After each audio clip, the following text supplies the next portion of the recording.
Hello friends, ISPCS study के इस online platform पे आपका स्वागत है। फ्रेंड्स, बीच में कुछ क्लासेस डिस्टर्ब थी, रियली सॉरी। बहुत ज़्यादा इम्पोर्टेंट काम था, इसलिए भी थे।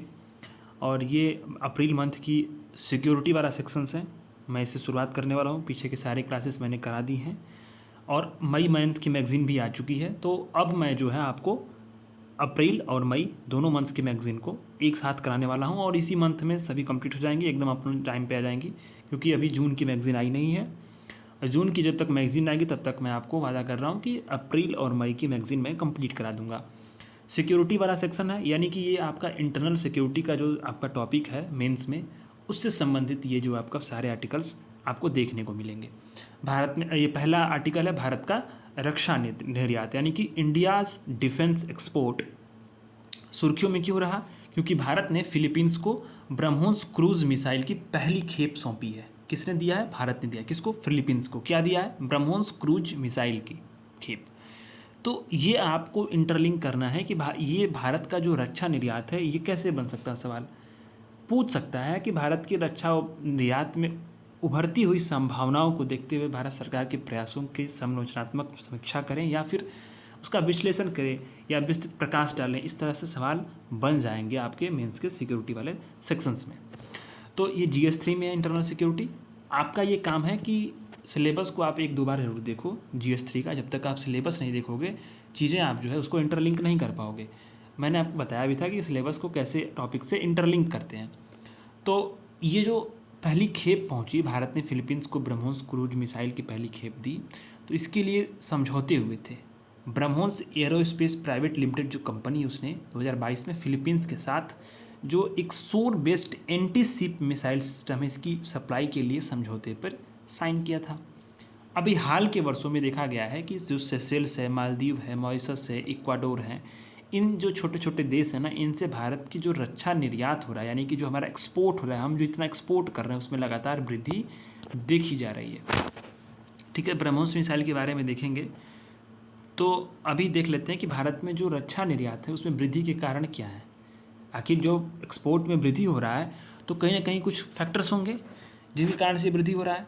तो वित्तीय प्रोत्साहन पहला आता है कि फाइनेंशियल, जब तक हम आपको किसी तरह से मजबूत नहीं करेंगे आप कोई काम नहीं कर पा सकते। ठीक है, तो वित्तीय जो प्रोत्साहन है उसमें सबसे बड़ी बात है कि FDI की सीमा में वृद्धि हो गई, यानी कि जो फॉरेन डायरेक्ट इन्वेस्टमेंट होता है उसकी सीमा में वृद्धि हुई। कितना आप जो है इन्वेस्टमेंट आ सकता है। तो मैंने आपको बताया भी था कि कई बार पढ़ा चुका हूँ कि स्वचालित मार्ग यानी ऑटोमेटिक रूट और सरकारी मार्ग यानी कि जो गवर्नमेंट वाला रूट है, इसको जो स्वचालित मार्ग होता है उसको बोलते हैं मुंबई रूट। ठीक है, इसमें गवर्नमेंट से परमिशन नहीं लेनी पड़ती। सरकारी मार्ग जो होता है उसे दिल्ली रूट भी बोलते हैं उसको एक तरह से, इसमें सरकार से परमिशन लेनी पड़ती है FDI के लिए। तो जो नया रक्षा औद्योगिक लाइसेंस है उसकी डिमांड करने वाली, जो उसकी मांग करने वाली जो कंपनियां, उसके लिए स्वचालित मार्ग से यानी ऑटोमेटिक, बिना गवर्नमेंट का परमिशन लिए उसके माध्यम से 74% तक FDI की अनुमति है। ठीक, और वहाँ जहाँ भी आधुनिक प्रौद्योगिकी तक पहुँच होने की संभावना होती है प्राप्त करने की, वहाँ तक जो है सरकारी मार्ग से 100% की FDI की अनुमति दी गई है। ठीक, इसी तरह से एक चीज़ और देखो, आपकी वेंचर कैपिटल फंड्स जो है यानी IDEX जो इनोवेटर्स हैं, इन्वेस्टर्स हब्स हैं, उनके माध्यम से डिफेंस सेक्टर में वेंचर कैपिटल के इन्वेस्टमेंट की सुविधा के लिए समझौता भी किया गया। अभी आप देखो तो डिफेंस के एक्सपोर्ट के लिए एग्जिम बैंक जो है, आयात निर्यात बैंक, एक्सपोर्ट इंपोर्ट बैंक, उससे फाइनेंस की जो है उसकी सुविधा की प्रदान की गई है डिफेंस एक्सपोर्ट्स में। इसी तरह से सरकार ने जो है निजी सेक्टर को भी, यहाँ पे प्राइवेट सेक्टर को, उनकी भागीदारी को प्रोत्साहित किया है। देखो आप, तो सरकार ने 22-23 का जो बजट है ना, इसमें रक्षा अनुसंधान का 25% जो हिस्सा है वो निजी सेक्टर के लिए निर्धारित किया है। तो ये एक चीज़ हो गई। इसी के साथ साथ अगर देखो तो स्वदेशी नवाचार को, यानी हमारा जो इनोवेशन है वो स्वदेशी हो, उसको बढ़ावा देने के लिए सरकार ने कुछ पहल की है। क्या पहल की है? IDEX पहल। बड़ा इंपॉर्टेंट है, इस पर सवाल पूछ भी सकता है, प्रीलिम्स में भी बन सकता है और आपको जानना जरूरी है क्योंकि आपको लिखना पड़ेगा। तो रक्षा में क्षेत्र में उत्कृष्टता के लिए नवाचार IDEX पहल जो है, इसे डिफेंस सेक्टर में आत्मनिर्भरता हासिल करने के लिए, डिफेंस इनोवेशंस और टेक्नोलॉजी का विकास को बढ़ावा देने के लिए IDEX पहल शुरू की गई। मिशन रक्षा ज्ञान शक्ति, इसका उद्देश्य क्या था कि जो डिफेंस प्रोडक्शन है उसके सेक्टर में जो बौद्धिक संपदा है उसको विकसित करना और उसे मजबूत करना है। ठीक इसी तरह से विदेशी जो उपकरण विनिर्माता कंपनी, उस पर निर्भरता में कमी की, इस पर भी बात की गई है कि कितना हम विदेशी जो उपकरण विनिर्माता है उस पर हम निर्भरता में कमी करें, यानी हम स्वदेशी तौर से उसको उत्पादित करें। ठीक इसी तरह से अगर हम देखें तो दो तीन चीज़ें और भी हुई हैं, जैसे कि रक्षा कूटनीति की बात आती है, यानी कि डिफेंस जो है डिप्लोमेसी, इसमें क्या आता है, लाइन ऑफ क्रेडिट। सरकार क्या करती है कि अफ्रीकी देशों को हथियारों की खरीद के लिए ऋण दे रही है, लाइन ऑफ क्रेडिट। ठीक है, डिफेंस ऑफसेट ऋण नीति है। इसमें क्या है कि जो भारत की जो रक्षा उद्योग है उसको विकसित करने के लिए पूंजी अधिग्रहण का लाभ उठाना, मार्केटिंग करना। इंफ्रास्ट्रक्चर की बात किया जाए, अभी आप देखो यूपी में औद्योगिक गलियारे बनाए गए हैं, रक्षा औद्योगिक गलियारे, डिफेंस कॉरिडोर बनाए जा रहे हैं यूपी में। ये आप जो यूपी पीसीएस दे रहे होंगे वो जानते होंगे यूपी पीसीएस में कि ये बड़ा इंपॉर्टेंट टॉपिक है, क्योंकि एक यूपी स्पेशल का पेपर भी ऐड हो गया ना उसमें। तो आप देखना डिफेंस इंफ्रास्ट्रक्चर, डिफेंस कॉरिडोर बन रहा है। अब इसमें क्या है कि अभी देखो कि जो कॉरिडोर बन रहा है ना, उसमें रक्षा उत्पादन की जो अनेक कलपुर्जे हैं, डिफेंस जो इक्विपमेंट्स हैं और तमाम चीज़ें जो हैं, मिसाइल्स हैं, गन्स हैं, आर्टिलरीज हैं, इनका विकास किया जाएगा। इससे नवाचार मिलेगा, नवाचार को प्रोत्साहन मिलेगी, लोगों को रोजगार मिलेगा और कहीं ना कहीं डिफेंस सेक्टर में हम आगे बढ़ेंगे, और ये बहुत ज़रूरी है। तो ये इंफ्रास्ट्रक्चर भी सरकार डेवलप कर रही है। यूपी और तमिलनाडु में रक्षा औद्योगिक गलियारों में बड़े पैमाने पर निवेश को भी आकर्षित किया। तो बात आती है ना कि मतलब वर्तमान जैसे डेटा है, अब डेटा को ये आपको मेंस में यूज कर सकते हो आप। जो आप पिछले साल जो आप देखोगे तो इसमें कई सारी चीज़ें थी कि अगर आप टॉपर्स की कॉपी को उठाकर देखो तो उन लोगों ने डेटा को बड़ा अधिक यूज किया था। जैसे कि यूपी पीसीएस के जो रैंक 1 थे उनकी कॉपी उठाकर देखो, उन्होंने डाटा का भरमार किया था GS3 में। और GS3 में जितना डेटा लिखोगे अपना, ये अपडेटेड होना चाहिए। और होता क्या है कि उसका रिलेवेंस बढ़ जाता है आपके टॉपिक, मतलब डेटा ही नहीं कि पुराना हो, ख़राब हो, गड़बड़ हो, नहीं आ रहा मत लिखो, लेकिन गलत मत लिखो। ठीक है, तो डिफेंस जो निर्यात है उसकी वर्तमान स्थिति क्या है वित्त वर्ष 23-24 में, तो लगभग जो है 21,083 करोड़ रुपए डॉलर का किया गया है। पिछले वित्तीय वर्ष की तुलना में 32% की वृद्धि है, 10 वर्षों की तुलना में 31 गुना की वृद्धि है। ठीक है, जो एक्सपोर्ट ऑथराइजेशन हो गया है उसकी संख्या बढ़ करके 1507 हो गई है। अगर प्राइवेट सेक्टर की बात करें तो जो रक्षा निर्यात है उसमें लगभग 60% का योगदान है, और रक्षा निर्यात का लगभग 40% जो उसमें जो PSUs हैं रक्षा सेक्टर में, यानी कि डिफेंस सेक्टर में जो पब्लिक सेक्टर यूनिट है उनका हिस्सेदारी क्या है, लगभग 40% है। तो ये चीज़ें हैं।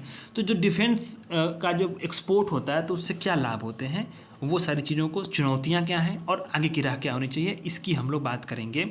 तो लाभ, जैसे कि होता है ना कि मेंस में टॉपिक पूछा मेन लाभ क्या है, तो पहला लाभ है कि ये जो है आपका स्ट्रैटेजिक टूल के रूप में रक्षा निर्यात यूज होता है। जैसे कि अगर आप समझो कि पूरी जो वर्ल्ड ऑर्डर है, वर्ल्ड ऑर्डर की जब मैं बात कर रहा हूँ तो इसका मतलब यह है कि इंटरनेशनल सिस्टम में जितने वॉर हो रहे हैं, जितनी कूटनीतियाँ चल रही हैं, जितनी डेवलपमेंट्स हो रहे हैं डेली की डेली, जैसे मान लो रूस यूक्रेन में युद्ध हो रहा है, इसराइल में भी और हमास में भी जंग चल रही है, इसमें फ़ायदा किसको हो रहा है आप समझो। इसमें फ़ायदा ये हो रहा है कि जो पूरी पॉलिटिक्स है इंटरनेशनल रिलेशंस की वो डिसाइड हो रही है, सब कुछ उसी से निर्धारित हो रहा है। दूसरा इसमें फ़ायदा एक तरीके से देखो तो इसमें जो भी रक्षा जो उपकरण के निर्यात होते हैं, रक्षा उपकरण विनिर्माता कंपनियां हैं या फिर जो भी हथियारों के निर्यात करने वाले, जो उत्पादन करने वाले जो लोग हैं, उनका फ़ायदा है। क्योंकि जब लड़ाई होगी, जंग होगी तो क्या होगा, जाहिर सी बात है डिमांड बढ़ेगी। जब डिमांड बढ़ेगी तो उनको फ़ायदा बढ़ेगा, क्योंकि फ्री में तो देंगे नहीं वो लोग। तो ये एक स्ट्रैटेजिक टूल के रूप में भी है। अब स्ट्रैटेजिक टूल के रूप में इस्तेमाल होता है तो कहीं ना कहीं होता क्या है कि जो भी भागीदार देश होंगे उनसे हमारी डिप्लोमेसी बढ़ेगी, डिप्लोमेसी मजबूत होगी, हमारा स्ट्रैटेजिक पार्टनरशिप क्या होगा, इम्प्रूव होगा। ठीक है, भविष्य में मान लो कि अगर कोई हमने जहाज़ किसी को बेचा तो जाहिर सी बात है टेक्नोलॉजी तो उसको देंगे नहीं, तो उसको मान लो मरम्मत के कार्य के लिए क्या पड़ेगा, हमारे इंजीनियर जाएंगे, तो वो भी निर्भरता रहेगी। तकनीकी निर्भरता क्या करेगी, फिर वो जो है जियो पॉलिटिकल का जो पूरा स्ट्रेटजी होती है, जियो पॉलिटिकल की दिशा होती है, वो उस पर बहुत अधिक डिपेंड करे। जैसे रसिया से अगर मान लो हमने S-400 मिसाइल सिस्टम खरीदा, तो S-400 जो मिसाइल सिस्टम है वो कहीं ना कहीं, अब उसका टेक्नोलॉजी तो भारत के पास है नहीं, खरीद लिया हमने, राफेल खरीदा हमने, तो अब क्या होगा कि जब उसका मरम्मत कार्य के लिए हमें किस पर डिपेंड करना है, हमें उस देश पर ही डिपेंड करना है ना। तो ये चीज़ें होती हैं। अब उससे क्या हमारी आपकी मजबूरी हो जाएगी कि हमें जो है किसी भी कंडीशन में उस देश के साथ हमें संबंधों को बना करके अच्छे से चलना है, ये चीज़ें होती हैं। आयातक और निर्यातक के बीच में जो है अनुकूलता क्या करती है कि जो सैन्य सेक्टर में इंटर ऑपरेबिलिटी है उसको बढ़ाती है। जो डिफेंस का वैल्यू चेन है वो उसका इंटीग्रेशन होता है। और रक्षा निर्यात का क्या होता है, मूल्य काफ़ी हाई होता है तो बहुत सारे आर्थिक लाभ मिलता है, विदेशी मुद्रा के भंडार में वृद्धि होती है, हाई जो स्किल्स वाले जो एम्प्लॉयज़ हैं, एम्प्लॉयमेंट है उसमें वृद्धि होती है, नए बाजार के अवसर भी मिलते हैं, डिफेंस सेक्टर में रिसर्च एंड डेवलपमेंट का बेस मजबूत होता है, जो नेशनल सिक्योरिटी है वो मजबूत होती है और स्वदेशीकरण से उससे आत्मनिर्भरता भी मिलती है। भारत की जो रक्षा सेक्टर उसमें चुनौतियाँ क्या हैं, चुनौतियाँ तो बात उभरेंगी। तो डिफेंस और जो रिसर्च एंड डेवलपमेंट्स के लिए क्या है कि जो व्यय है ना, एक्सपेंडिचर है वो पर्याप्त नहीं है। कुल टोटल डिफेंस एक्सपेंडिचर का लगभग 1% से कम हिस्सा क्या कर रहे हैं हम लोग रिसर्च एंड डेवलपमेंट में खर्च कर रहे हैं। वहीं अगर चाइना को अगर आप देखो, चाइना को, यूएसए को देखो, तो ये लोग जो है अपने डिफेंस पूरा जो बजट है उसका 20% और 12% कम से खर्च करते हैं, तो बहुत कम है। हम लोग सीमित बजट है पूरे डिफेंस सेक्टर के लिए, जो हमारा जीडीपी का लगभग 1.9% है। विश्वसनीयता संबंधी समस्याएं हैं, कई सारे जो भारत क्या है कि उन्नत हथियारों के लिए दूसरे देशों पर निर्भर है, रसिया पे, यूएसए पे, फ्रांस पे, तो एक विश्वसनीयता होती है, वो चीज़ें हैं। 2023 तक अगर आप देखो सिपरी की ही रिपोर्ट है तो भारत सबसे बड़ा हथियारों का आयातक देश भी है, वो सबसे अधिक आयात करता है। फिर जो अपर्याप्त क्षमता है वो भी चीज़ है कि भारत क्या है कि शीर्ष 25 निर्यातकों की सूची में भी शामिल हैं, तो हमारी निर्यात क्षमता काफ़ी कम है। और हम जो है रक्षा सेक्टर में डिफेंस जो पब्लिक सेक्टर है डिफेंस का उस पर अधिक निर्भर है, यानी हमारे प्राइवेट सेक्टर के साथ क्या है कि उतनी मजबूतियाँ नहीं है, प्राइवेट सेक्टर मजबूत है नहीं।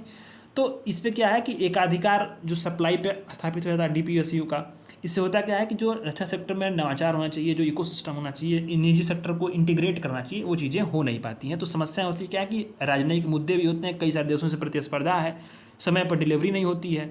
और क्या होता है कि जो डीपीएसयू होते हैं, सशस्त्र बल होते हैं, और जो रक्षा मंत्री, उसके बीच में क्या होता है कि समन्वय का भी अभाव देखा जाता है। तो ये सारी चुनौतियाँ हैं। हमें करना क्या चाहिए, तो हमें वैश्विक हथियार के बाजार में अगर शक्ति बनना है तो हमें 5 बिलियन अमेरिकी राजस्व के लक्ष्य को प्राप्त करना ही चाहता है। तो क्या करना पड़ेगा कि हमें रिसर्च एंड डेवलपमेंट की जो बजट है, फंडिंग है, और जो कैपिटल एक्सपेंडिचर उसको हमें बढ़ाना चाहिए।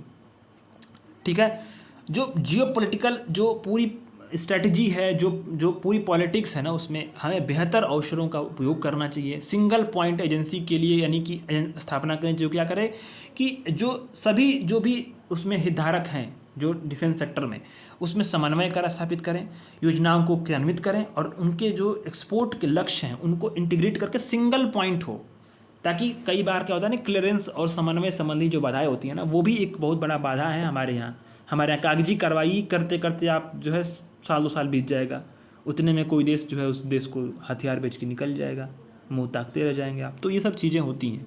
ठीक है, हमें जो इंटरनेशनल मानक है उसके लिए भी हमें गुणवत्ता का और उसके मानकीकरण का जो है वो हमें भी सुनिश्चित करना चाहिए। और पब्लिक प्राइवेट पार्टनरशिप बढ़ाएंगे, मार्केटिंग करेंगे, ब्रांडिंग करेंगे, तो आपका कहीं ना कहीं जो है ये चीज़ें बदलेंगी। ठीक है, हाई जो मूल्य वाले जो हथियार हैं उनके निर्यात को सुनिश्चित करने के लिए हमें प्रोत्साहन के पैकेज करना, जैसे लाइन ऑफ क्रेडिट देना, गवर्नमेंट रूट से प्रोवाइड करना, कुछ रियायतें देना, सब चीज़ें क्या होती हैं कि ये इस तरह से हम आगे बढ़ सकते हैं। तो ऐसे में निष्कर्ष बड़ा अच्छा दिया है कि रक्षा निर्यात जो होता है वैश्विक मंच पे भारत को एक वैश्विक शक्ति के रूप में उसे स्थापित करता है।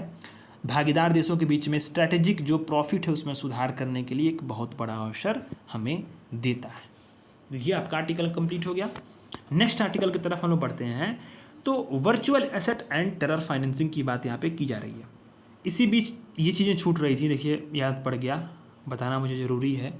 ब्रह्मोस मिसाइल के बारे में किसने इसे विकसित किया है, तो ब्रह्मोस एरोस्पेस ने इसको डेवलप किया है। ये जो ब्रह्मोस एरोस्पेस है वो डीआरडीओ और रूस के जो एनपीओ मशीनोस्ट्रेनिया के बीच में क्या है, एक संयुक्त उपक्रम है, और ये रूस और भारत के संयुक्त जो है ये प्रोजेक्ट से स्थापित हुआ था। इसका नाम ब्रह्मोस पड़ा, यानी कि ब्रह्मोस यानी ब्रह्मपुत्र भारत और मोस्कवा रूस की नदी के आधार पर जो है रखा गया। 2 चरण की मिसाइल होती है, इसमें प्रथम चरण में एक सॉलिड जो होता है बूस्टर इंजन होता है, दूसरा में लिक्विड रेजिमेंट होता है।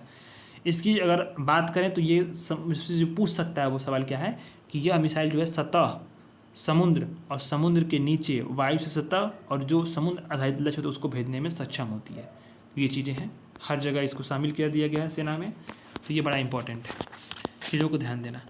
अब आते हैं हम लोग virtual asset and terror financing के बारे में। सुर्खियों में क्यों रहा है कि जो FATF है उसने वर्चुअल एसेट पे जो ऑनलाइन जैसे क्रिप्टो करेंसी वगैरह हो गया इसमें, और वर्चुअल एसेट सर्विस प्रोवाइडर जो सर्विस प्रोवाइड कर रहे हैं इस वर्चुअल एसेट के लिए, उनको अपने मानकों को लागू करने में आने वाली समस्याओं की पहचान की है कि मानक जो FATF लागू करना चाहता है उसमें क्या समस्याएं आ रही हैं। तो FATF ने इसको अभी रेखांकित किया है। तो ये आपका टॉपिक सिलेबस में क्या है बताओ। ये आप अगर GS3 का सिलेबस पढ़ोगे तो उसमें लिखा हुआ सीधे आतंक और वित्त पोषण जो है आपका सिलेबस में टॉपिक है।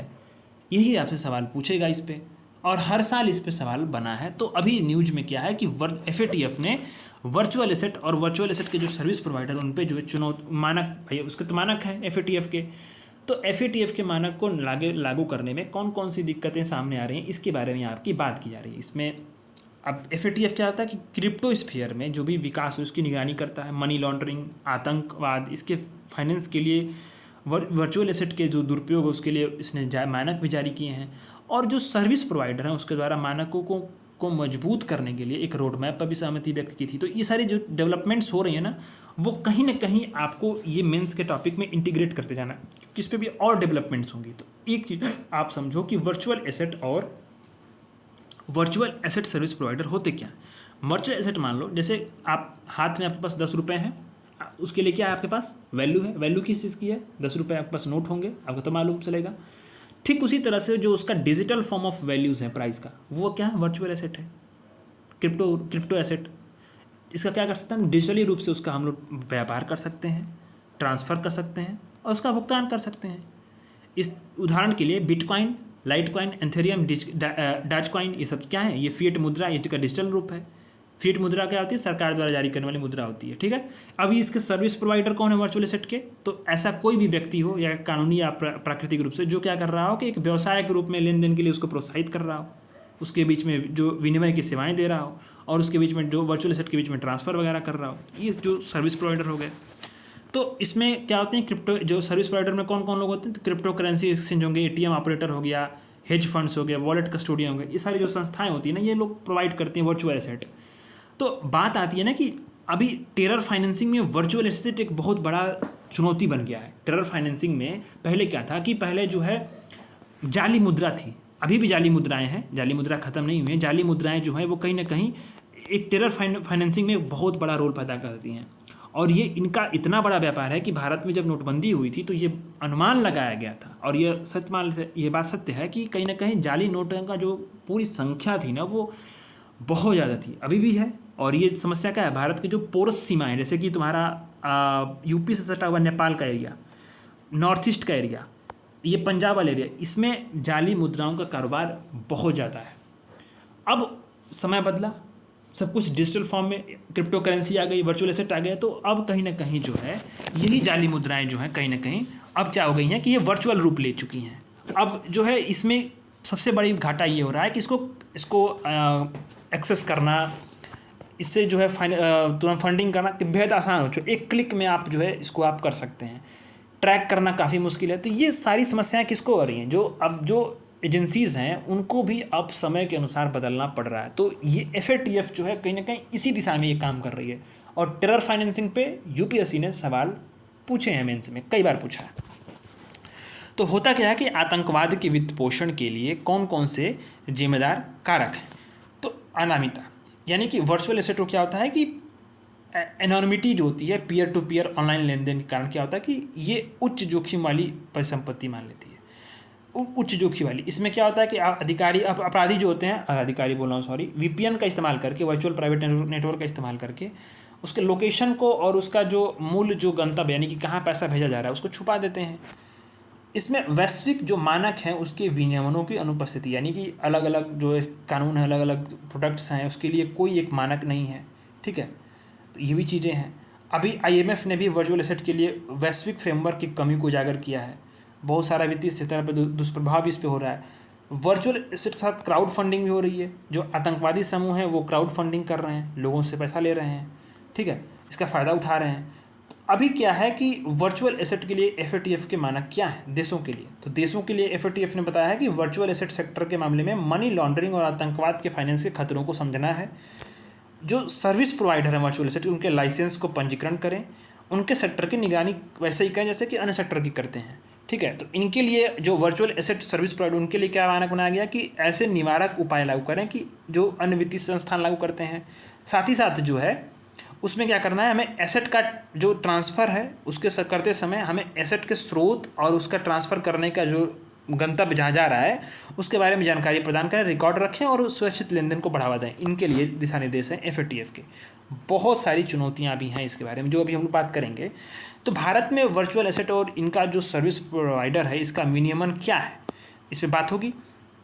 तो भारत में क्या है कि जो PMLA का अनुपालन करना, यानी जो prevention of money laundering act है, मार्च 2023 में भारत ने virtual digital asset service provider का धन शोधन के प्रावधानों के तहत जो इसको अधीन कर दिया है। ये बड़ा अच्छा काम हुआ कि यानी अब जो वर्चुअल एसेट सर्विस प्रोवाइडर होंगे वो भी PMLA के थ्रू में आएंगे। फाइनेंशियल इंटेलिजेंस यूनिट के जो इंडिया में उसे पंजीकरण कराना है सभी जो सर्विस प्रोवाइडर होंगे। अस्थायी सचिवालय बनाया है भारत ने आतंकवाद के फाइनेंस को रोकने के लिए, कहाँ पे, समन्वय हेतु अस्थायी सचिवालय का निर्माण भी किया है। बियॉन्ड बॉर्डर कॉपरेशन, ये क्या पहल है, ये पहल ये है कि वैश्विक स्तर पे आतंकवाद के वित्त पोषण को रोकने के लिए। ठीक है, जो virtual service asset service provider उनके लिए ट्रैवल रूल्स भी सरकार ने लागू किए हैं। तो ये भी चीज़ें हैं। तो इससे क्या होगा, अभी चुनौतियाँ क्या हैं, अभी मैं थोड़ा सा मैं बात कर लूँ, इस पर चुनौतियाँ दिया नहीं है। तो सबसे बड़ी चुनौतियाँ ये है कि इनके क्या है, एक मानक निर्धारित करना, एक मानक का अभाव है पूरे देश में। इसके साथ ही जो है इनके हेतु प्रशिक्षित अवसंरचना का विकास नहीं है। प्रशिक्षित जो मतलब बल है, कार्यबल और अवसंरचना की अभाव है। साथ ही साथ कड़े कठोर विनियमन कानून का अभाव है। इसी के साथ साथ जो है अंतर्राष्ट्रीय स्तर पर समन्वय का अभाव है। हाँ, इसके बाद जो है आपका क्या है कि बदलती जो तकनीकी प्रगतियां हो रही हैं उसके बारे में हम उसको पाठ्यक्रम में शामिल नहीं कर पा रहे हैं, यानी उचित जागरूकता और शिक्षा का अभाव है। ठीक, तो ये सारी जो चुनौतियां हैं कहीं ना कहीं ये आम चुनौतियां, इसको आप कहीं भी लिख सकते हो। ठीक है, तो ये चुनौतियां जो हैं इसको आपको ध्यान देना है। और ये भारत में भी है वर्चुअल एसेट के बारे में। अभी भी क्या है कि लोगों को जानकारी नहीं होती है। कई बार आप देखो ना कि कई बार सभी चाहिए आते हैं कि अभी जो ड्रग्स हो रहे हैं, जैसे कि बिहार में और नॉर्थ ईस्ट में जो ड्रग्स सप्लाई हो रही हैं उसके बारे में जो पेमेंट हो रहा है, पेमेंट कहाँ से हो रहा है, वो क्या कैसे थोड़ी कर रहे हैं, वो तो सीधे सीधे जो पेमेंट्स हो रहे हैं वो वर्चुअल एसेट में हो रहे हैं। तो ये समस्याएँ हैं और उसको देखना पड़ेगा, एड्रेस करना पड़ेगा, हम ही को करना है इसको एड्रेस। तो आगे की राह क्या हो सकती है, जब हम ही को करना है तो एड्रेस करने के लिए आगे की राह क्या होगी। तो FATF के जो मानकों का प्रभावी वैश्विक तौर पर कार्यान्वयन हो, एक समान मानक लागू हो, जो भी कमज़ोर विनियमन उसको फ़ायदा उठाने को विकल्प नहीं रह जाएगा इससे। साथ ही साथ क्या है कि हमें वित्तीय संस्थानों द्वारा निवारक उपाय करना, जैसे customer to due diligence CDD, फिर उसके बाद रिकॉर्ड रखना, फिर जो सस्पिशियस ट्रांजेक्शन्स हो रहे हैं उसके रिपोर्टिंग करना, वित्तीय खुफिया जानकारी को मजबूत करना। हमें खुफिया सेक्टर बड़ा इंपॉर्टेंट है, ये बड़ा इंपॉर्टेंट है। एक छूट रहा था कि खुफिया जानकारी का अभाव भी होता है, कई बार कहता है कि समन्वय नहीं होता एजेंसियों के बीच में। तो ये खुफिया जानकारी को मजबूत करना है, समन्वय करना है, साथ साथ अंतर्राष्ट्रीय सहयोग बढ़ाना है। ठीक है, किसके बीच में, कानून परिवर्तन के अधिकारियों के बीच में और वित्तीय और बैंकिंग सेक्टर की भागीदारी के बीच में। ठीक है, तकनीकी अपग्रेडेशन करना है, डेटा और आर्टिफिशियल इंटेलिजेंस वगैरह का इस्तेमाल करना है मनी लॉन्ड्रिंग को रोकने के लिए। तो ये सभी चीज़ें जो होती हैं वो आतंक के फाइनेंसिंग को भी रोक सकती हैं। इस तरह से हम लोग कर सकते हैं काम। ठीक है, ये आर्टिकल भी कंप्लीट हो गया। अब आता है वेपनाइजेशन ऑफ स्पेस, अंतरिक्ष का सशस्त्रीकरण, यानी कि बहुत इंपॉर्टेंट टॉपिक है ये, समझ लो आप। इसमें से बहुत सी चीज़ें आपको जाननी है और अच्छे तरीके से उसको करना है। सुर्खियों में क्यों रहा है कि रूस ने बाहरी अंतरिक्ष को हथियार मुक्त रखने संबंधी जो UNSC का पेश किया गया ड्राफ्ट रेजोल्यूशन है उसके संकल्प के खिलाफ वीटो इस्तेमाल कर दिया। वीटो जब कर दिया तो अब ये संकल्प वैसे ही रुक गया। वीटो का आप जानते हैं स्थिति क्या होती है। तो ये किसने जारी किया था रेजोल्यूशन, तो वो USA और जापान ने संयुक्त रूप से इसको प्रस्तावित किया था। UNSC में जानते हैं 15 सदस्यों के वोटों में से 9 के बहुमत पे निर्णय होता है। 5 अस्थायी सदस्य होते हैं। अगर कोई वीटो प्रयोग कर ले तो सभी निर्णय खारिज कर देते हैं। 5 में कौन है, चीन है, USA है, फ्रांस है, UK है, रसिया है। तो रसिया ने वीटो कर दिया जापान का और USA का जो है ये प्रस्ताव था। तो ये संकल्प था क्या, इसके बारे में बात करेंगे। तो बात अब आएगी तो अंतरिक्ष का सशस्त्रीकरण होता क्या है, इसके लिए कौन कौन सी पहल की गई है रोकने के लिए, इसके बीच में अंतरिक्ष के सशक्तिकरण से उभरती चुनौतियां क्या हैं, भारत सरकार द्वारा जो भी अंतरिक्ष की क्षमता है उसके लिए कदम कौन से उठाए गए हैं, साथ ही आगे की राह क्या हो सकती है, और इस समय कुछ अन्य सुर्खियाँ हैं उनकी बात भी हम लोग यहाँ पे करेंगे। तो इस तरह से वाला टॉपिक जो है आपका कंप्लीट हो जाएगा। तो अंतरिक्ष का सशस्त्रीकरण की बात जब होती है तो अब आप समझो कि पहले इसके बारे में समझ लोगे तो उसके बाद हम बताएंगे अन्य डेटा के बारे में। तो इसका तात्पर्य यह है कि ऐसा प्रोसेस जिसके ज़रिए क्या होगा कि अंतरिक्ष में हथियारों की तैनाती हो, जैसे कि जो वेपन का इस्तेमाल होता है। तो हम जानते होंगे समुद्र में आप जानते होंगे पनडुब्बियाँ रहती हैं, जहाज़ होते हैं, आपके जो एयर जो आपका डिफेंस सेक्टर है उसके सिस्टम है उसमें उसके लिए आपकी मिसाइलें होती हैं, लड़ाकू विमान होते हैं, सरहद पे आपके टैंक्स होती हैं। ठीक उसी प्रकार से अंतरिक्ष में हथियारों की तैनाती की जो बात आती है वही अंतरिक्ष सशस्त्रीकरण होता है। इससे क्या होगा कि अगर मान लो कि अंतरिक्ष सशस्त्रीकरण है तो उससे अंतरिक्ष संघर्ष का एक सेक्टर बन सकता है। तो इसी को रोकने के लिए वो संधि थी, वो रिजोल्यूशन था यूएनएससी में, और रसिया ने इसको रोक दिया। तो कहीं ना कहीं उसकी मंशा भी दिखाता है। तो जो अंतरिक्ष संघर्ष का एक सेक्टर बन सकता है, और इन हथियारों का जो उपयोग है वो पृथ्वी की कक्षा में या पृथ्वी की सतह पर लक्ष्यों को नष्ट करने के लिए किया जा सकता है। ठीक है। और दूसरी ओर हम देखें तो बाहरी अंतरिक्ष का मिलिटराइजेशन का मतलब यह है कि स्थल, समुद्र और वायु आधारित जो सैन्य अभियान उसके लिए अंतरिक्ष का उपयोग करना। ठीक है। तो ये चीज़ है, ध्यान दें। बात आती है कि इससे क्या चुनौतियाँ होंगी वैश्विक। पहले तो जो कि ये रोकने के लिए वो देखेंगे चुनौतियाँ क्या होंगी। तो चुनौतियाँ होंगी कि हथियारों की प्रतिस्पर्धा और स्पर्धा में जो है प्रतिरोध और स्पर्धा में जो है ये बढ़ोतरी होगी। रसिया, चाइना, रूस के पास क्या होती हैं कि बहुत सारे जो है विशेषज्ञता है इन सब चीज़ों में। तो अब ये मालूम भी चल रहा है कि अंतरिक्ष एक नया युद्ध क्षेत्र भी बन गया है। मलबा और जमाव होगा। स्पेस वार के परिणाम स्वरूप क्या होगा कि अंतरिक्ष मलबा काफ़ी बढ़ जाएगा। इसके अंतरिक्ष पर पर्यावरण का अपरिवर्तनीय प्रभाव पड़ेगा।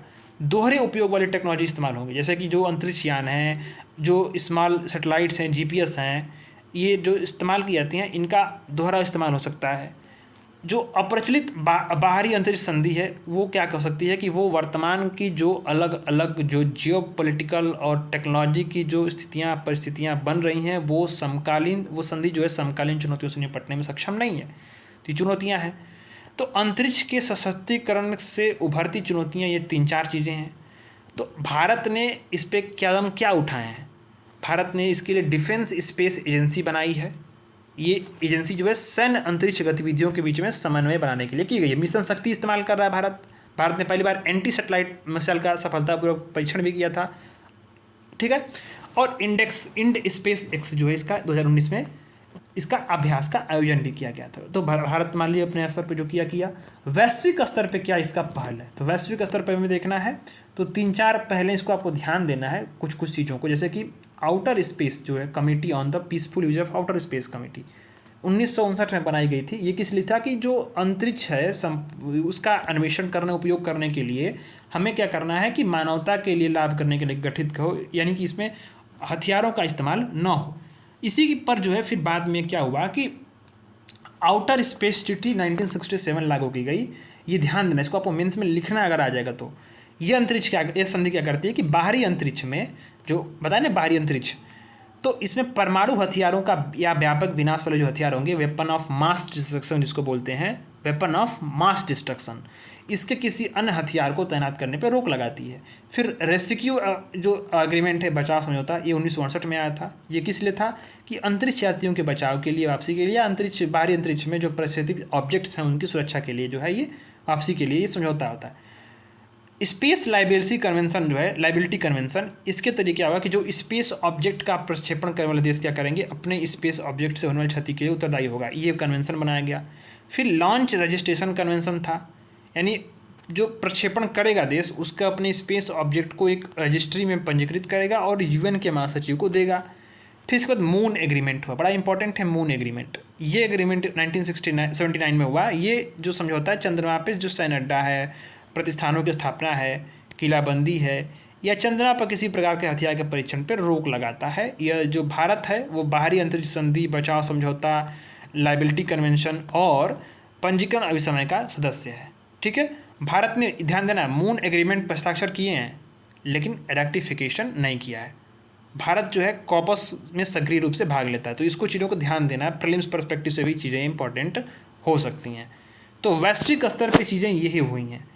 तो अभी जो यूएनएससी में जो ड्राफ्ट रेजोल्यूशन जो लाया गया था जिस पर रसिया ने वीटो कर दिया, तो उसके बारे में अगर हम बात करें तो जो वीटो के बारे में यह पुष्टि की गई ना कि 1967 में आउटर स्पेस जो ट्रीटी थी इसका अनुमोदन करने वाले देशों को क्या करना पड़ेगा कि ये लाइबिलिटी का अनुपालन करना पड़ेगा कि जो वेपन ऑफ मास डिस्ट्रक्शंस हैं, यानी कि जो व्यापक विनाश वाले हथियार हैं, उनको उनके किसी भी ऑब्जेक्ट को पृथ्वी की जो निकटवर्ती कक्षा होगी, जैसे पृथ्वी है उसके ऊपर जो भी कक्षाएं हैं उसमें स्थापित नहीं करना है।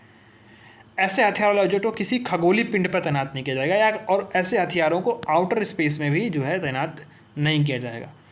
तो रूस का तर्क ये था कि इस संकल्प को इसलिए वीटो किया गया क्योंकि यह केवल क्या है कि वेपन ऑफ मास डिस्ट्रक्शन पर केंद्रित है, परमाणु हथियारों पर। इसमें अन्य हथियारों को अंतरिक्ष में तैनात नहीं करने संबंधी प्रावधान नहीं किया गया है। रसिया ने अपना यह बचाव के पक्ष में कहा, हालांकि उसके उद्देश्य क्या रहे होंगे ये भगवान जाने, पर बात तो उसकी ठीक थी। इसमें वेपन ऑफ मास डिस्ट्रक्शन की बात की गई है, ज़रूरी नहीं है कि वेपन ऑफ मास डिस्ट्रक्शन सी हो, कुछ और भी हथियार भी तो ला सकते हैं इसमें। तो ये चीज़ें थी, इसी पे जो है रोका गया। तो ऐसे में हम लोग आगे की राह कर क्या सकते हैं, बात तो उठेगी ना कि आगे की राह क्या हो सकती है जिस पर कि ये विवाद ना हो। तो हमें जो है कहीं ना कहीं इसमें अंतर्राष्ट्रीय सहयोग को बढ़ावा देना है। पहली बात कि बाहरी अंतरिक्ष का जो सशक्तिकरण उस पर रोक लगाने के लिए हमें बाध्यकारी संधि बनानी चाहिए। संधियाँ बाध्यकारी नहीं है। अंतरिक्ष सेक्टर के संबंधी जागरूकता हमें फैलाना है। हमें कई सारी जो जैसे कि संयुक्त अंतरिक्ष अभियान पहल, और ये इसको शुरू करना ये बड़ा इंपॉर्टेंट है।